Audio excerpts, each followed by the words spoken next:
আজকে আমরা দেখব কিভাবে OBS স্টুডিও দিয়ে ল্যাপটপ অথবা পিসির স্ক্রিন ভিডিও করবেন।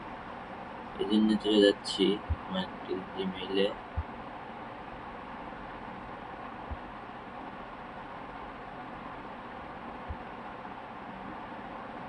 এখানে আসার পরে গুগলে সার্চ দেবেন OBS স্টুডিও, চলে যাচ্ছে। তারপরে এখানে নিচে ডাউনলোড লেখা আছে, ডাউনলোডে ক্লিক করুন। ডাউনলোড ক্লিক করার পরে নিচে আসবেন, এখানে ডাউনলোড ইনস্টলার এখানে ক্লিক করুন। তারপরে এটা ডাউনলোড হবে, এটা এভাবে ডাউনলোড এখান থেকে এখানে পাবেন।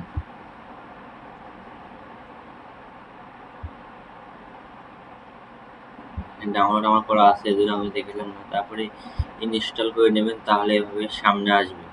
তারপরে এর ভিতরে ঢুকবেন, কিভাবে সেটিং করবেন এই জন্য এই ফাঁকা জায়গার উপরে এই মাউসটা রাখবেন। মাউসটা রেখে এভাবে মাউসের রাইট বাটনে ক্লিক করবেন, অ্যাড লেখা, এখানে অ্যাডের উপরে মাউস রাখলে ডিসপ্লে ক্যাপচার লেখা, এখানে ক্লিক করলেই এইভাবে ডিসপ্লে ক্যাপচার চলে আসবে। তখন এভাবে আপনারা এই ল্যাপটপ অথবা পিসি ডিসপ্লে কানেক্ট করতে পারবেন। ডিসপ্লে ভিডিও করে ফেসবুক অথবা ইউটিউবে ছাড়তে পারবেন। তারপরে সেটিং, কিভাবে সেটিং করবেন সেই জন্য সেটিংয়ের উপরে ক্লিক করবেন।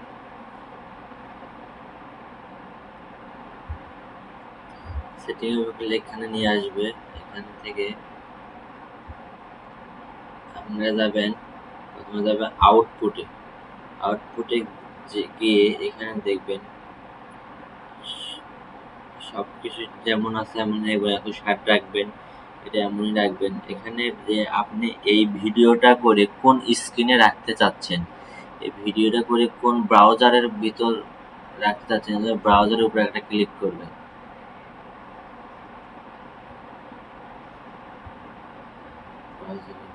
রেকর্ডিং পার্ট, এটা হচ্ছে রেকর্ডিং পার্ট। তারপরে অডিওর ভিতরে যাবেন, সব ঠিকই আছে, সব দেখে নেবেন। তারপরে ভিডিওর ভিতরে এখানে দেখবেন, এখানে উপরে যা রাখবেন 1024x768, এর নিচেও একই রাখবেন। উপরে যা থাকবে নিচেও তাই রাখবেন।